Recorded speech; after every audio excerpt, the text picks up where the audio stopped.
dead air and rampant profanities and no, we leave that in. Rage-filled rants about 4-string versus 5-string basses. Don't get me started. I can't stand it. I'll start going all Russell Brand on you. Do you understand the words that are coming out of my mouth? Quiet, numbskulls. I'm broadcasting. Can we get serious now? One thing that did happen during the 60s was some music of an unusual or experimental nature did get recorded and did get released.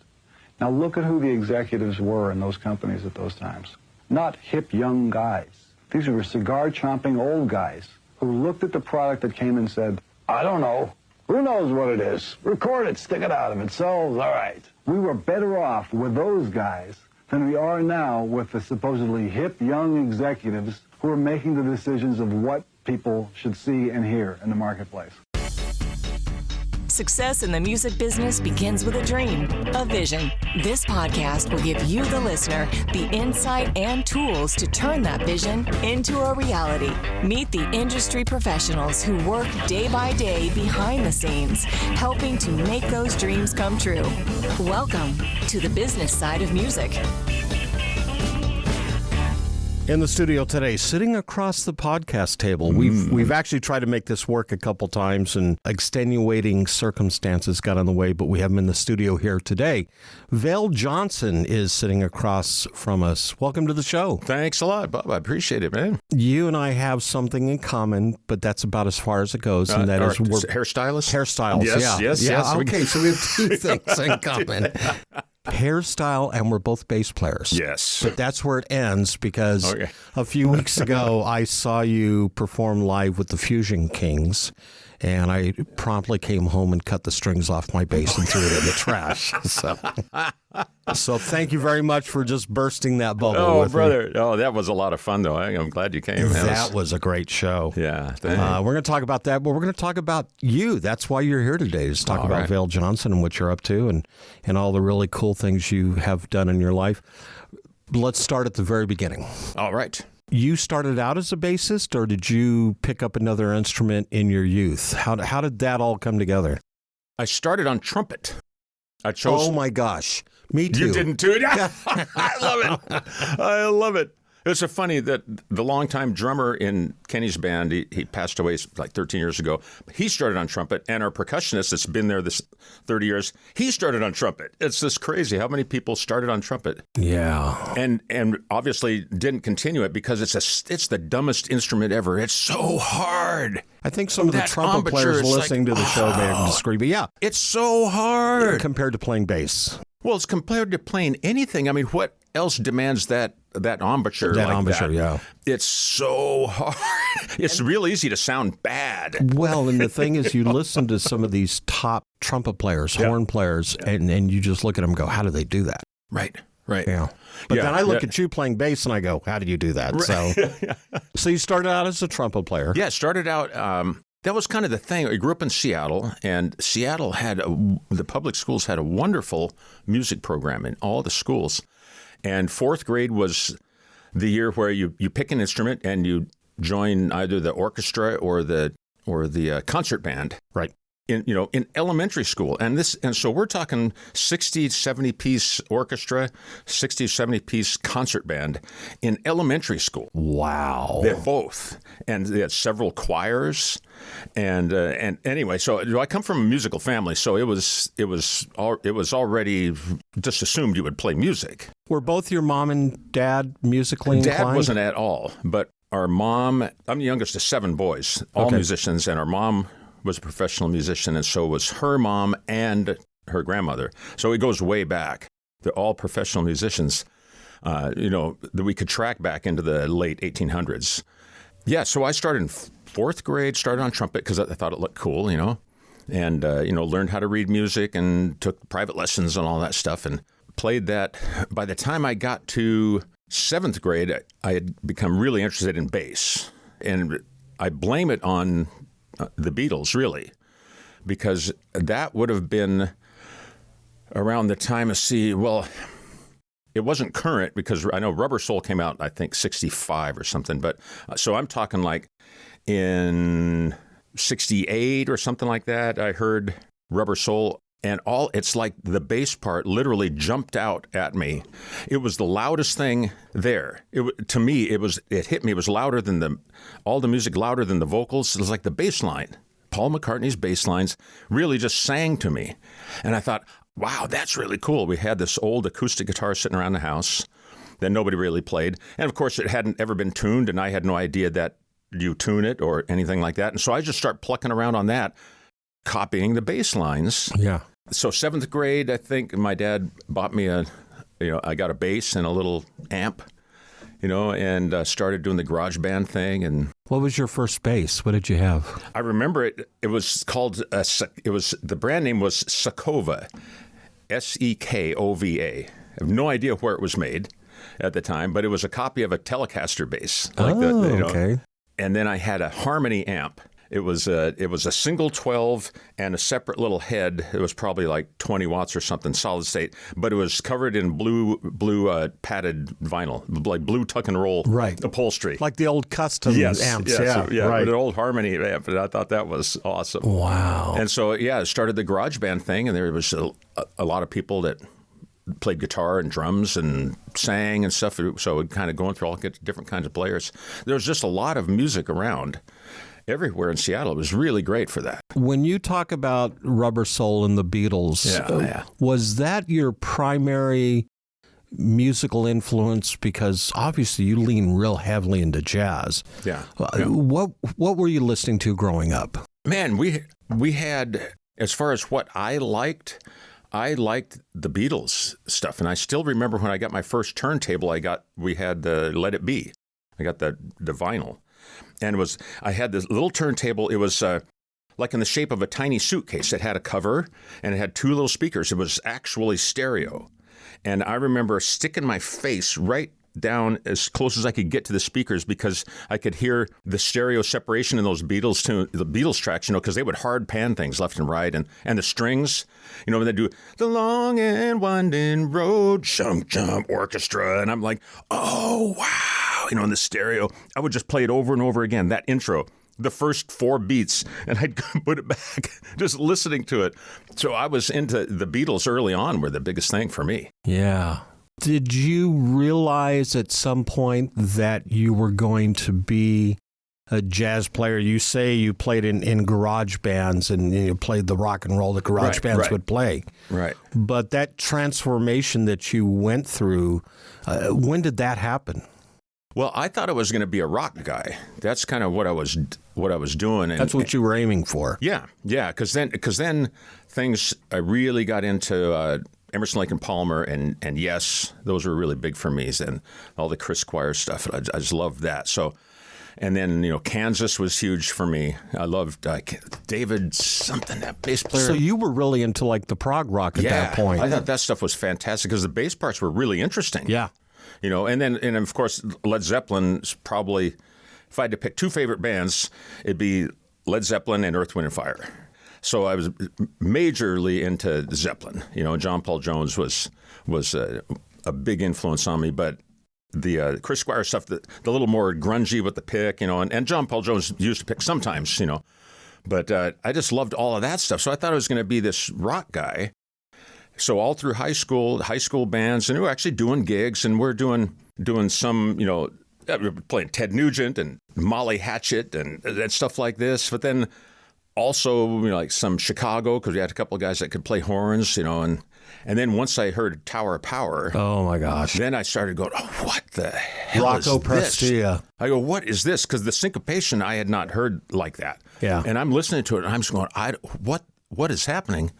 So I got into that, and I remember my first year of college, I was at a party, and I heard, and somebody was playing a Larry Graham record, Graham Central Station. Yeah, who came out of Sly and the Family Stone. Yeah, the father of the slap stuff, so far as we know. That's what it seems to be. He was the guy that, and I heard that, and I remember running around this house looking for the turntable so I could see who it was. And I remember it was a song called Turn It Out.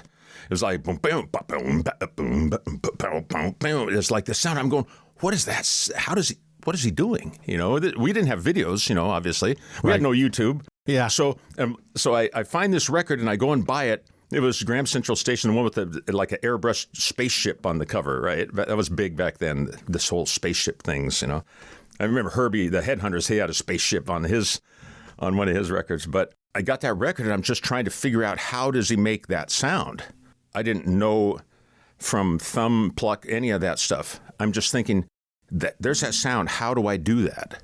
And so it was just a massive amount of trial and error. I've never seen anybody play slap bass. Yeah, because there wasn't MTV, there wasn't YouTube, there weren't any learning tutorial videos out there. There was Don Kirshner's rock concert, and he sure as hell wasn't on that. Yeah. I mean, he might have been with Sly at some point, but, I never saw it. So I'm sitting there just figuring it out. And so that got me. Did you kind of come across it by accident? It was totally by accident. It was at a party that I went to in my first year at the University of Washington, and I just went crazy over this music, this Graham Central Station stuff. And so I'm just trying to figure out how to do it. And I was also getting into the tower power thing, trying to figure out that syncopation, because that was completely foreign to me, all of that stuff. And so I was really woodshedding on all of that music. And then, like that same year, a friend of mine who was a guitar player in my high school bands, we were at the university together, he said, "Oh, you got to check this tape out at the library." So we go to the library, and on a big Betamax machine, it weighs about 90 pounds, right?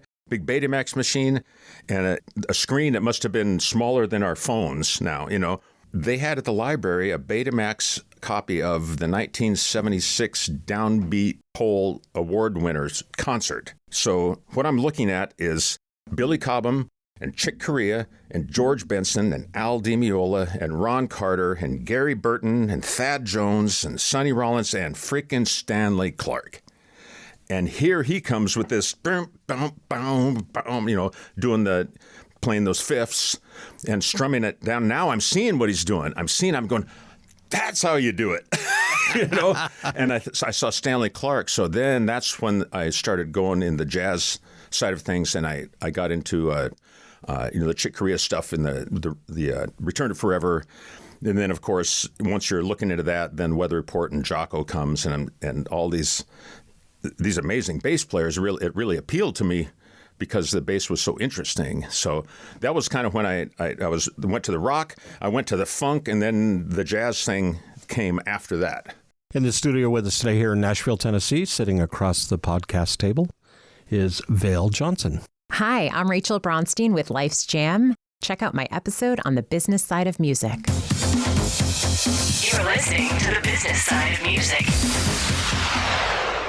Hey friends, this is Dr. Garrett Hope. I am a speaker, coach, and composer. I am also host of the Portfolio Composer podcast and founder and executive director of the Ultimate Music Business Summit. The third annual Ultimate Music Business Summit is a 3-day virtual conference that'll be held on January 5th, 6th, and 7th, 2023. This 3-day virtual event features over 24 speakers to help you build your music business. As a musician, you care about your art.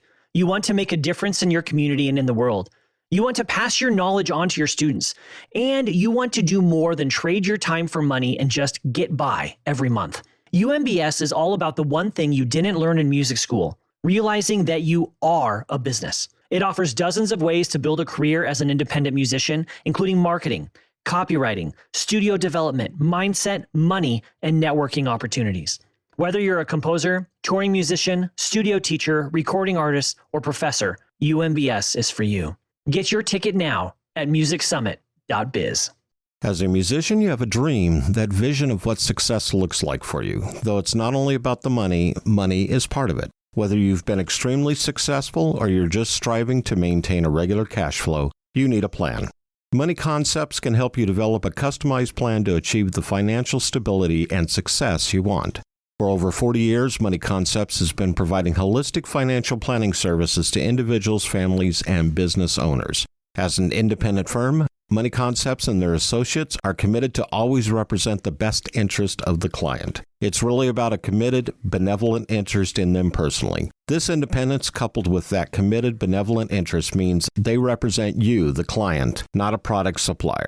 It's not about selling products, it's about helping you achieve success. To learn how this can benefit you, contact my buddy, John Adams, with Money Concepts at 737-867-9309. That's 737-867-9309. You can also email John at jadams@moneyconcepts.com. You're listening to the business side of music. Doing all right? I'm doing good. Next time, could we do this on a foosball table? And then we could play well. Sure, yeah. Why not? It'd be the perfect size. Let me make a note. Yeah, write that down. Or a shuffleboard table or something. Yeah, air hockey. Yeah. That wouldn't get in the way of the microphones Of course at not. all. No. Back in the studio here in Nashville, Tennessee, Vail Johnson is sitting across the podcast table. You mentioned some bass players that I absolutely looked up to when I was playing, and Stanley Clarke being one of them, of course. Yep. Jaco Pastorius. I mean, he wasn't bad. He was pretty good. Yeah, not bad for a hack. Yeah, he's pretty good. I mean, he's no Peter Tork, from the Monkees, but he's pretty good. You know what Jaco never did? That Peter Tork always had on him was that Peter Tork rode that little Honda mini bike inside the house. Oh, that's right, on the TV show. In the TV show, and I thought, that is awesome. I want to be that guy. Yeah, Jaco didn't do that. Jaco, he probably drove a car into somebody's house at some point, but no, he never rode the mini bike. Either too highbrow or too lowbrow, one of the two. Was there a particular bassist that just, for me, it was Rocco from Tower of Power. Yeah, I heard him play, and I just went, okay, that guy is just, you get him and Dave Garibaldi together, and between the drums and the bass, and it's untouchable. Right. Was there a certain bass player that you just went, okay, this guy smokes, or was it a culmination of several? I think it was a combination really of the three that you just mentioned. I would say, Stanley. It was kind of equal parts Stanley, Jaco, Larry Graham, and Francis Rocco Prestia. Yeah. I think it was a combination of the four of them because they all came to my consciousness at the same time. And so I never really went, some guys really, go for one particular player, but, it was like all four of them at the same time for me, And so I did a deep dive into all of them. I learned every note that they played on every one of those records and took the countless hours to learn all their solos and things. I mean, like we did back then, and we had time to do it. So did you have any type of formal training at that point on bass? I know you said you took trumpet lessons, but bass lessons. Yeah, my formal training on bass consists of the trumpet lessons I took in 4th grade. Yeah. And now having to read bass clef instead of treble clef. Yeah, well, it was a big help because I could already read music.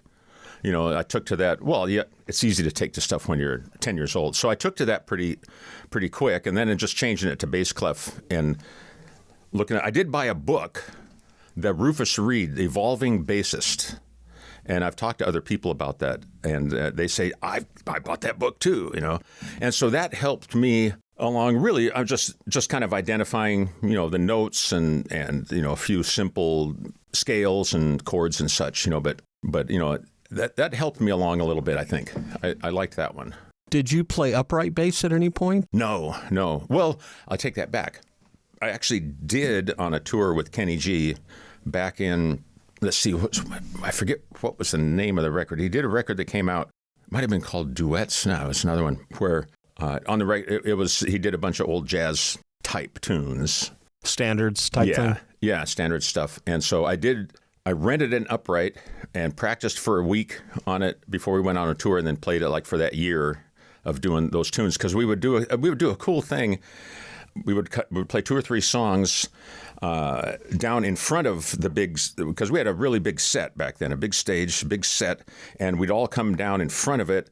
The drummer would have just kick, snare, hat. Conga player would just bring a pair of bongos or something like that, acoustic guitar, and I'd bring the upright out and stand there. It's kind of this little... Very unplugged. It was, yeah, and we called it the unplugged set, so yeah. I did that with the upright. And it was pretty cool.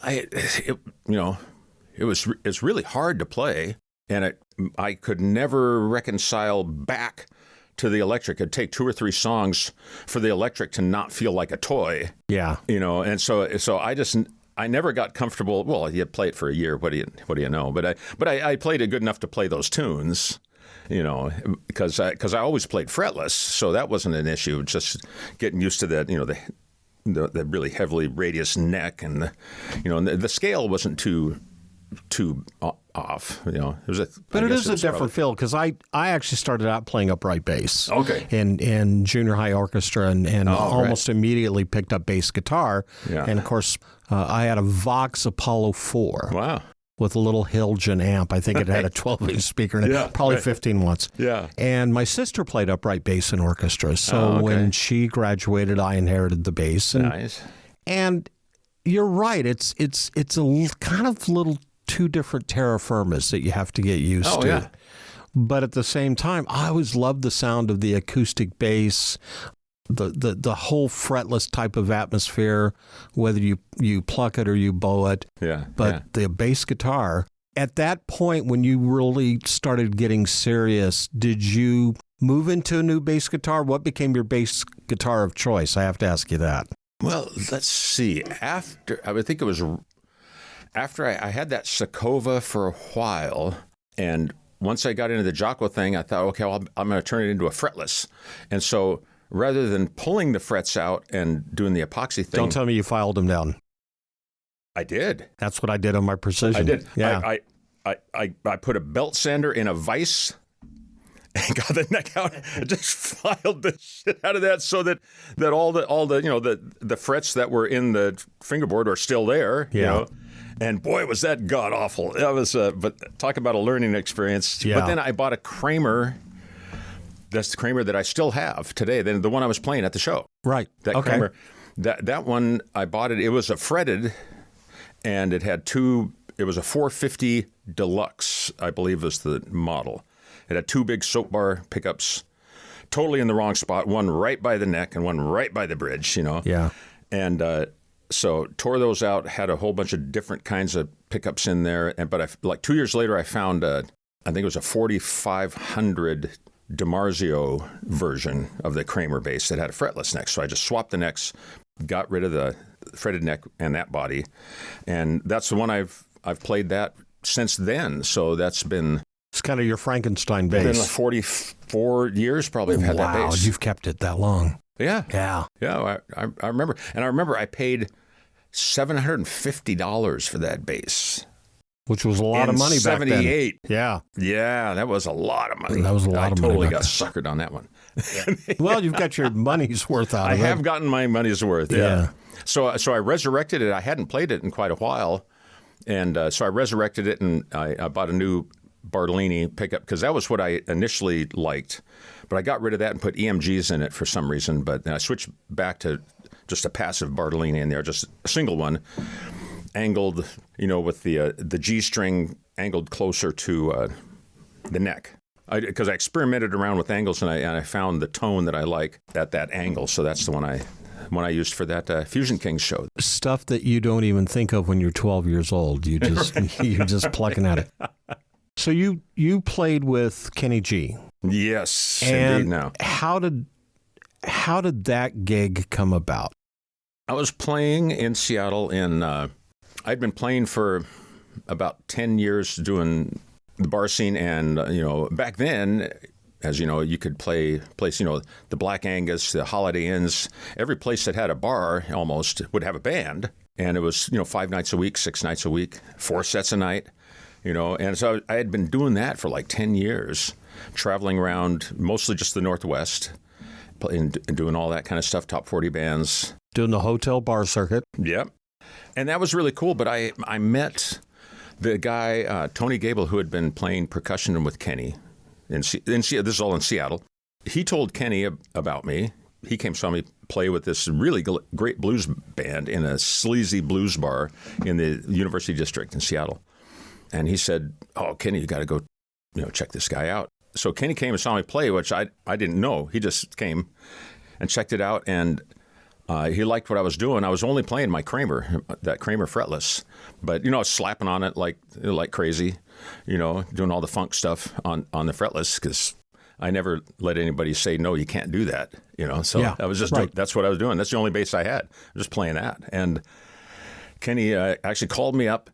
I'd heard his name, but I didn't know anything about the music because at that point, I was really into.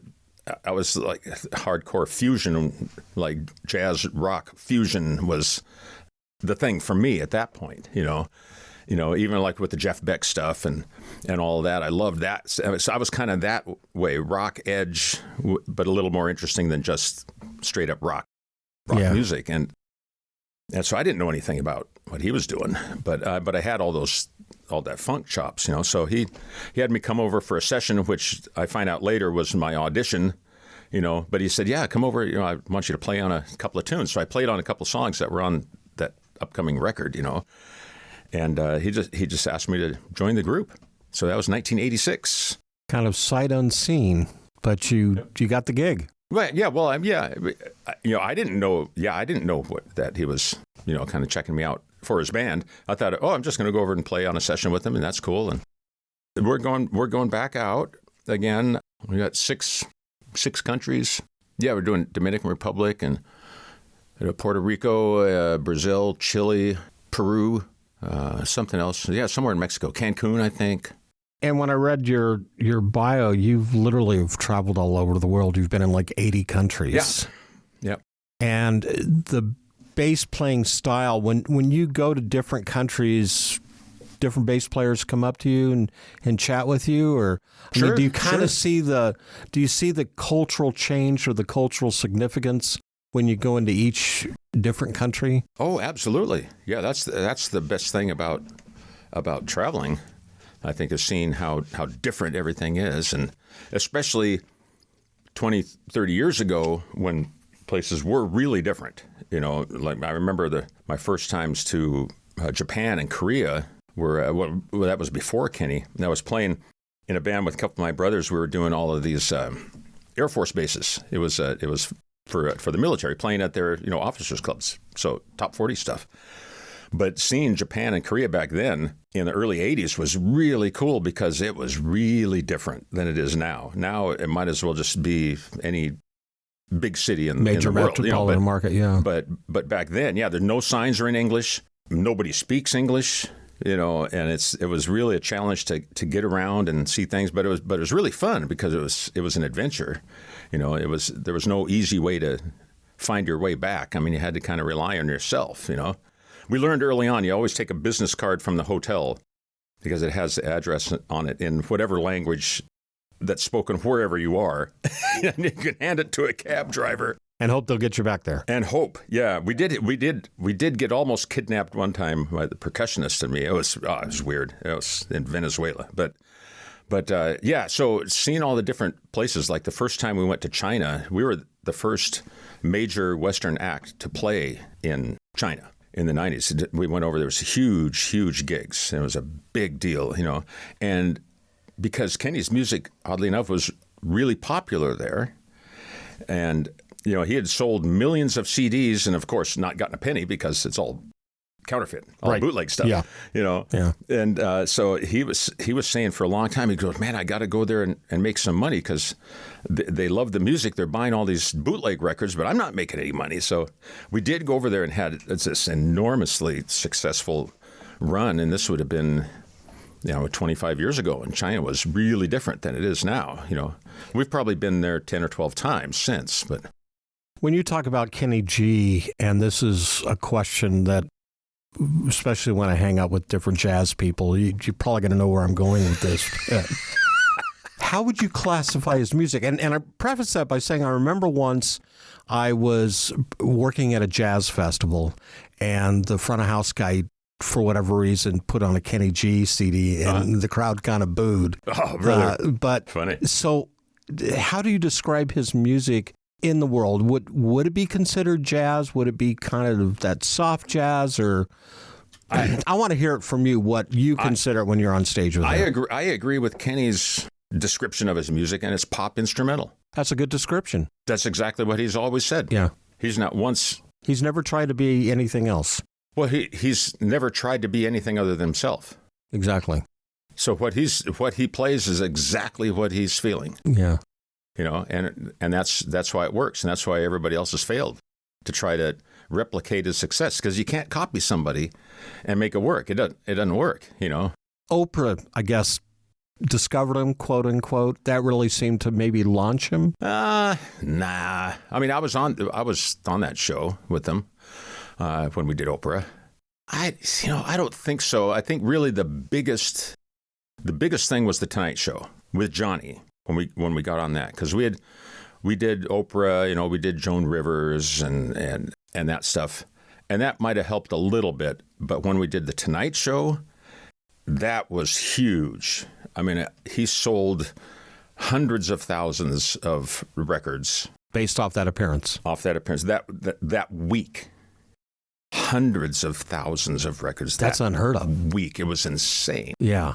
It's funny when people say, I got to say something about how much music Kenny has sold. I was watching a VH1 program a couple of years ago. It was, could have been MTV. I forget who it was that put it together, because I know that VH1, I don't think it exists anymore really, but it was the top 100 selling artists of all time was the program. It's one of those things where it's like in 10 installments, right? And now number 93, and they're working down to number 1. Like sped through that, fast forwarded through that thing, and I'm just curious who it was. You see all these, huge bands, it's 60, 40, 30. You get to number 26 of the biggest all-time selling artists in world history. It's freaking Kenny G. Wow. He's not the biggest instrumentalist or jazz or whatever. He's the 26th biggest selling artist in the world. I was going to say on all time. On a global level. Yeah. Yeah. Because you're talking, okay, sure. Yeah. You got the Beatles are up there in that range. They're all up there. But you look at number 27 and down is all these huge bands. And you're going, wow, Kenny sold more than all of those guys. Yeah. It's crazy to think, And so it's like it's funny when people kind of short sell him. They say, oh, yeah, he's sold more than all these other jazz artists. It's like, no, you don't understand the enormity of it. It's crazy to think of. No, he's sold more than all jazz musicians of all time in the history of the world put together. Think about that for a second. That's crazy. 80 million records. 80 million. 80 million freaking records. That's crazy. So, yeah. His thing, man, pop instrumental. I remember we were doing an interview in South Florida on VH1 back then. And Edie Tarbox was her name. I remember the VH1 gal. It was very cool. She ended up being a very fancy reporter in New York at some point. But anyway, Edie Tarbox interviewing, and she asked, and he said, yeah, no, it's like pop instrumental. Because she asked, is it jazz? Is it this or whatever? And he said pop instrumental. And I thought, that's exactly what it is. I like hearing that description coming from someone who's with Kenny. Yeah. Yeah, I like that. On the show with us today here in Nashville, Tennessee, sitting across the podcast table, Vail Johnson. Hey, this is Amira Alvarez, founder and CEO of The Unstoppable Woman, and I'm sitting here with my pal, Bob Bender, sharing my expertise and wisdom here on the business side of music. Stay tuned. You're listening to the business side of music. Whether you consider yourself a musician or not, music is all around us, and it affects our everyday lives. Whether it's background music influencing our shopping habits in a store, organ music adding the vibe to a baseball game, or a playlist convincing us to keep going on that last mile of a run.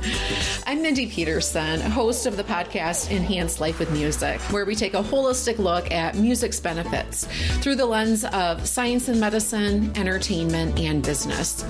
You can find me and Enhance Life with Music at mpetersonmusic.com/podcast or wherever you get your audio. You're listening to the business side of music. Back in the studio, Vail Johnson sitting across the table from us. You have a group now that my wife and I actually got the opportunity to go see a few weeks ago. Mind-blowing. And I don't say that because you're sitting across the table from us, but what a musical experience for me. And that was your group, the Fusion Kings, Vail Johnson and the Fusion Kings. And I think one of the nice little treats of the evening is when Chester Thompson came up on stage and performed. And kudos to your drummer, first of all, the drummer that you had. Yeah. Bruce Guttridge, he's killer, man. But to get Chester to get up there and perform with you, have you guys done that in the past? Well, I've worked with Chester. I've done a bunch of sessions with him here in town, and we also played together with Keb Mo. I was playing with, well, his real name's Kevin Moore. I played with Kevin right when I first moved here, 2010 to about 2013. And Chester came and played with us a few times there. So we knew each other. But when I was working out the material for this new venture, I knew I had to do some weather report stuff, and it had to be the hard stuff. It couldn't be the easy stuff, Teen Town and Birdland or whatever. No, it had to be, the intricate stuff, and Elegant People always stuck out as one of those beautiful songs. And I'm looking up on Black Mark, and I didn't know this ahead of time because I don't know if you're, I'm not one of the people that really studies the album credits and knows who played what song on every album ever in history. And some guys are kind of like that. Yeah. They have this encyclopedic knowledge of all the players, and I just pay attention to the music. And so I'm working with the album Black Market, 1970, whatever, 5, 6, weather report. And I'm looking on there and going, damn it, Chester was in the band then. Yeah, I didn't even know that because I knew he was big with Genesis and, Phil Collins and all that. Yeah. But I didn't know that he'd played with Weather Report. And so I want to do that tune. So I called Chester up and I said, man, is there any possibility? I mean, if you want to come and play this song that you recorded 47 years ago, in 1975. And he said, oh, yeah, sure. Okay. He goes, what's the date? I'll be there. and it was like great. So we didn't rehearse. We didn't talk about the song. We didn't. The only thing I told him is that we're going to do like the record. And you kicked it off on stage. And we counted it off, and we just started. Yeah. And it was awesome. It was flawless. It really was. Awesome. He's so great, man. I was going to say from an audience perspective, it was perfect. Yeah. Oh, that was really fun. So that band, what are you guys doing these days? I mean, obviously you're touring with Kenny, but you have the Fusion Kings. Right. We're trying to make that a semi-regular event at the Jazz Cave, and also looking at doing a show at the Franklin Theater. I guess they have a series. They're doing a series that features jazz music of different kinds there. Yeah, here in Franklin, Tennessee. In Franklin, Tennessee, yeah. So, but we're hoping to do the Nashville Jazz Workshop Jazz Cave thing on it as regular as I can make it as far as my schedule. Your schedule, with Kenny, but they've offered me to do, like a monthly night there. And it's the whole reason to do that was I wanted to play that music, but not just reading it off of charts and not knowing it. Like every other time I've seen anybody play those songs, they're looking at, they got their head buried in the chart and they're not really sure. It's kind of tentative. And I told the guy, I said, no, I want it.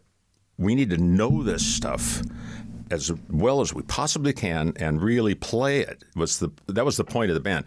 I didn't want it to be just I didn't want it to be a jam, because I've done that a million times. I didn't want to do another jam and just like, oh, well, let's pick these songs and we'll kind of jam. No, I mean, we rehearsed with the exception of Chester, but we rehearsed and set up. Yeah, from beginning to end. And we really wanted to make these songs, play in the best that we could and not just jam on them. As I told him, I said, the soloing isn't really even important. I want to play these songs and really, respect that music, and play the melodies just like they are and really do it. Because, it's challenging music, that or the Return to Forever stuff and, Headhunters to a lesser degree because those always turn into a jam. But it's still important to get those feels correct. And most people don't take the time to do that because there are intricate patterns within, like, say, Watermelon Man, the Headhunters version. Intricate patterns between the bass and the drums and the keys that it's all contrapuntal. They're not playing the same accents. And every time you hear that song, everybody always plays the accents together, and I want to pull my hair out because it's like, you're not doing it. You're taking the easy way out. Right. Really listen to the music, all these counter rhythms. And for me, that's what's really cool.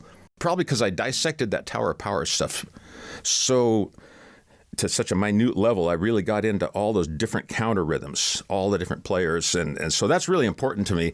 Having those counter rhythms, it just makes the feel, but you can hear somebody play What Is Hip, and they just play it straight, and everybody's kind of just chopping away at 16th notes, and it's like, no, that's not it. There's all these counter rhythms.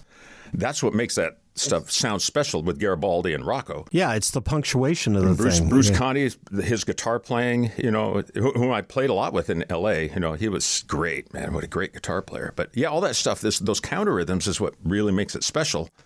People always just screw it up. And so I thought, man, I'm tired of listening to this, people butchering this music. I want to do something that's really great. And so I told the guy, I said, man, I would shed it on that stuff for 2 months, learning the material. So because I didn't have any charts, I didn't even have a set list. So you just you took it off the record or off the CD? Yeah. Old school, yeah. Learned it right off of just by listening to it. And I never even wrote myself a chart because I found, for me anyway, if I ever write a chart, I'm going to always depend on it. I can't break away from the chart. It takes a long time. Yeah. I mean, I eventually do, but I'm talking like if I'm doing a gig and like 7 or 8 gigs down the road. But this was our first gig, and it had to be perfect, so I think we did as good as we could have done, and it was mostly pretty good, I think. And you did an original song in the show, too. Yeah, one that I recorded with Hans Zermulin. Yeah. That one. Your keyboardist. Yeah, the keyboard player. He came out all the way from L.A. to do this because I didn't know anybody here that could, A, handle the music and learn it. There's guys that can play it, but don't want to spend the time to learn it. And I understand. It's like, no, I'm not going to take 2 months out of my life to memorize all these Joe Zawinul madness things. People are busy, making a living. But that's what I wanted to do. But Hans knew all that stuff. We'd played together. We toured with Eric Marienthal together, from Chick Corea's band. We were both in Frank Gambale's band for about 10 years in L.A. That was a power quartet, with Frank. And so we've done all these gigs together and the fusion stuff. And I knew that it would be nothing for him. And he played great. He's a character, man. Are you thinking of putting some original songs together? I know you've got a CD out, right? Not with this band. But right. Is it a solo? I've got 7 solo CDs. Yeah, okay. So with the Fusion Kings, are you talking about maybe doing something together with them in the studio, or is this a live performance? Well, it's going to be a live performance for a while to see if we can get the rhythm section to really gel and become something. And the new wrinkle to that, because I knew Hans was only going to be able to do it just this one time, but I had no idea that he'd be into doing it. But my great friend Lou Pardini, the keyboard player from Chicago for all this time, he's not working with Chicago right now, and he's wanted to stay home and go back into writing again. So he said, yeah, hell yeah, I'll do that. And so it's going to be Lou and me and Bruce, and undecided on saxophone player right now, but that power trio part is going to be really strong. Because Lou and I have played together a lot in L.A., and he's a fantastic player. He never gets a chance to play solos or anything interesting on keyboards. In Chicago, he was primarily there because he's a great singer. Mm-hmm. The keyboard parts are not demanding, on that gig. But he's a great fusion player, That's gonna be a lot of fun. So yeah, we're gonna do some more live gigs and work on writing some, whatever our modern versions of that kind of music, the great 70s and 80s fusion. We're going to try to do something new. And then you have something else going on in your life. Your wife and I, in fact, talked about it a little bit, and that is Crossroads Campus and Crossroads Pets. Yes. I want to talk about that for a few minutes, if you don't mind. Yeah. Well, my wife and I, to preface that, my wife and I have started up a charity for, we haven't come up with the right term because all of it sounds weird. What do you say? Handicapped cats or animals, or special needs animals, or less abled, or whatever. We haven't come up with a great term for it, but we came up because we adopted a blind cat as our second cat now, who came to our door. This guy just came to our door January before the lockdowns. It's like 15 degrees outside, and here's this cat annoying our cat, who they're talking to each other through the glass of the door, it's 15 degrees out. I'm thinking, who leaves their cat out? At this temperature, house cats don't like that. Maybe if they're a barn cat, they can be in the barn, but he's outside. And anyway, He comes to the door, so we ended up adopting him because nobody was looking for him. No collar, no chip, no nothing. And so I got so taken in by how a blind cat could be such a great companion, irrespective of his inability to see. And so we started this charity for cats, that need some extra help, whether they're at a shelter or if we need to try to get them adopted or help out in whatever way of medical and stuff. So that brings us into, I recorded that CD called Inspired. The common thread for all the songs is all cover tunes with the exception of one. The only common thread is that they all have animals in the title. But there's, I do Rolling Stones, Wild Horses, or I do Stray Cat Strut, by the Stray Cats, And so what we do is we sell that record, that CD at shows, and all the money we just give to the local shelter, wherever we do my solo show. So that brings us to the Crossroads campus. It's a place on Buchanan, not too far from the Nashville Jazz Workshop. It's a cool thing. I heard about it because it's a animal rescue shelter / adoption center thing. But the even cooler thing is that it's a place that is run by young people that age out of foster care and have nowhere to go. They go there. They stay there and they work there. And so it's a shelter for people and animals both, but it benefits them because they work and get paid and they also live there. So what a great thing. How could we not want to do something with them? So we're looking at January, trying to figure out the new date because they're building a new wing, especially for cats, right? They have cats and dogs, but they're more together now. So it's what a cool thing. So it's all these kids, like you can imagine, being in foster care and you turn 18 and you're out. Yeah. And so this place is taking them in and showing them how to run the store, run the business, and they live there. They have quarters there, and they're doing this, and they're helping animals out. So I thought, man, that's a win-win. Yeah. Win. That's a triple win. That is so cool. Yeah. So that works for us. So I'm just donating my time and efforts, and we'll put together a show and have it be a fundraiser for them, and we just feel good about that. I just want to do something that is something kind of outside myself, whatever I can do. And when this whole cat situation came about, it's like, oh, that's the avenue for me. We want to help animals, that need some help, right? Yeah. And there are plenty of them that could use a little help. Yes, there are. And they just, our cats just touched my heart so much that I turned into a cat lady. I am a crazy cat lady. Every time I walk out of the house, I'm covered in cat hair and cat treats. Oh yeah, yeah. So it's like, well, just for the record, I'm married to one, so I know. Nice. Yeah, I've been a dog person all of my life, and when my wife and I got married, a cat was part of the package. Actually, it was like 3 cats. Oh, okay. And one cat means 3 cats. I think, yeah. Well, I have a cat. 3. So what's happened now is her cat that she's had for like 13 years. Oh, okay. No longer wants anything to do with her. He just wants to hang out with me. He wants to lay on me in bed at night on my head. Oh, awesome. Awesome. Yeah, no, he licks my hair. Yeah. Oh man, that's awesome. And I'm like, who are you? Why are you doing this to me? My wife's like, he loves you. Yeah. Yeah, I'm a dog person, honey. Yeah. How can people get a hold of your music? Let's talk about that. Right to my website at vailjohnson.com. It's all there. They can listen to it and buy it there. Now, I got some of my stuff on Apple Music, but I just didn't really, I didn't take the time to put everything there. Yeah. Some of it's there. I just kind of liked having it on the website. It has, secure credit card stuff that you can just buy it there. And now, can they download on the website? Yeah, they can download on the website. The physical copies are not available anymore at the moment. Okay. Just out of print? Right.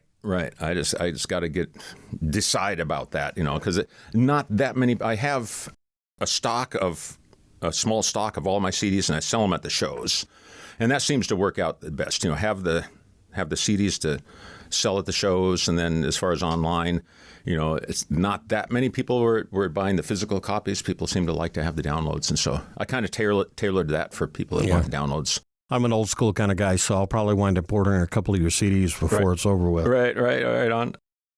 Thank you so much for being on the show. Appreciate it. It's my pleasure.